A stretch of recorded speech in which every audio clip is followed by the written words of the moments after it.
साथियों, बिरहा यह सिर्फ एक लोकगीत नहीं है। यह हमारी मिट्टी की आवाज है। यह हमारे गांव की धड़कन है, हमारे समाज का आईना है। और आज उसी बिरहा जगत की एक बेटी, एक कलाकार रुचि यादव विवादों के बीच खड़ी है। वर्षों पहले होली के अवसर पर एक गीत गाया गया था, जो आज अचानक सोशल मीडिया की आग में झोंक दिया गया। एक छोटा सा क्लिप, कुछ पंक्तियां, मात्र कुछ पंक्तियां, और देखते ही देखते पूरा माहौल उग्र हो गया। लोगों ने शेयर करना शुरू कर दिया, वीडियो काटे गए, पोस्ट लिखी गई और फिर शुरू हुआ तहरीरों का सिलसिला। अलग अलग थानों में शिकायतें, अलग अलग जिलों में आवेदन, कार्रवाई की मांग। लेकिन ठीक है, अगर किसी को लगता है कि गीत में गलती थी तो कानून का रास्ता खुला है।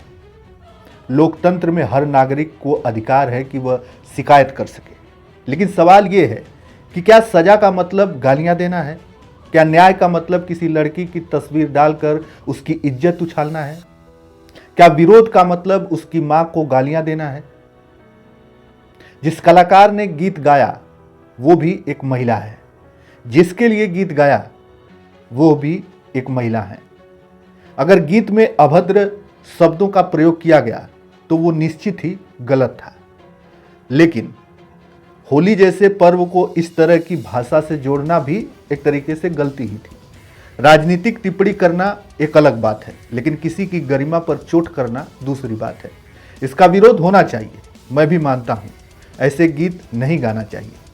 लेकिन जब उसी कलाकार ने, जिसने गीत गाया, उसने सार्वजनिक मंच पर माफी मांग ली, सोशल मीडिया पर आकर उसने स्वीकार कर लिया अपनी गलती, तो फिर यह अंतहीन नफरत क्यों उसकी तस्वीर लगाकर उसे अपशब्द कहे जा रहे हैं? क्यों उसकी वीडियो बनाकर उसे चरित्रहीन साबित करने की कोशिश की जा रही है? आखिर क्यों? क्या यही न्याय है? अगर आपको लगता है कि गलती हुई है तो कानून है, कानूनी प्रक्रिया है, एफआईआर है, अदालत है। लेकिन भीड़ कब से न्याय देने लगी? और सबसे बड़ा सवाल, बिरहा जगत के दिग्गज कलाकार कहाँ हैं? वह लोग कहाँ हैं जो मंच पर समाज को जोड़ने की बात करते हैं, जो अपनी परंपरा की मर्यादा का पाठ पढ़ाते हैं? आज जब बिरहा जगत की एक बेटी सार्वजनिक अपमान का सामना कर रही है तो वो मौन क्यों है? क्या वह बिरहा समाज का हिस्सा नहीं है? क्या वह इस परंपरा की संतान नहीं है? या फिर समर्थन सिर्फ तालियों तक सीमित था? हालांकि कुछ कलाकार खुलकर विरोध जता रहे हैं, यह उनका अधिकार है। लेकिन क्या विरोध का मतलब यह है कि गालियां देने वाले के खिलाफ भी आवाज न उठाई जाए? क्या उनके खिलाफ आप नहीं बोल सकते? अगर गीत गलत था तो गाली देना भी गलत है।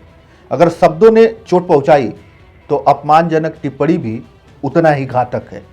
लोकतंत्र सिर्फ वोट का नाम नहीं है, लोकतंत्र विचारों का सम्मान भी है।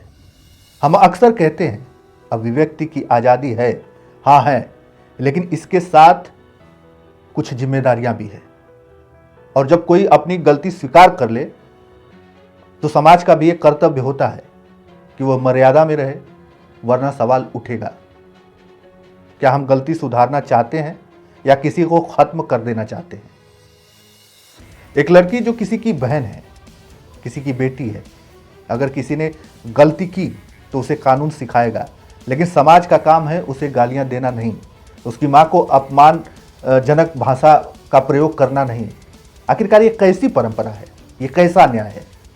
आज जरूरत है संतुलन की, जरूरत है संवेदनशीलता की, जरूरत है यह समझने की कि विरोध और विद्वेष में फर्क होता है।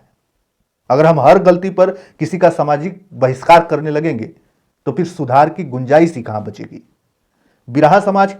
बिरहा समाज के लोगों को आगे आना होगा, बिरहा के दिग्गजों को बोलना होगा, गलती का विरोध भी हो और गाली का भी। क्योंकि अगर आज हम चुप रहे तो कल किसी और की बारी होगी, और तब सवाल यही होगा, गलती गीत की थी या समाज की? तो अगर समाज में रहना है तो समाज के साथ चलना भी होगा। अब आपकी मर्जी है, आप क्या सोचते हैं इस पर? अपनी राय हमें कमेंट में अवश्य बताइएगा। लेकिन एक बात ध्यान से सोचिएगा जरूर कि आखिरकार गलती है किसकी? अगर कोई लड़की, कोई भी एक महिला के लिए अब कुछ शब्द अगर बोल देती है और फिर उसी प्लेटफॉर्म पे आके वो अगर माफी मांग लेती है तो क्या उसे माफ़ नहीं करना चाहिए? कई सारे सवाल हैं जिसका जवाब हम भी ढूंढ रहे हैं। आप अपनी प्रतिक्रियाएं हमें कमेंट में अवश्य बताइएगा। तो चलिए साथियों, इस वीडियो में इतना ही। धन्यवाद। जय हिंद, जय भारत।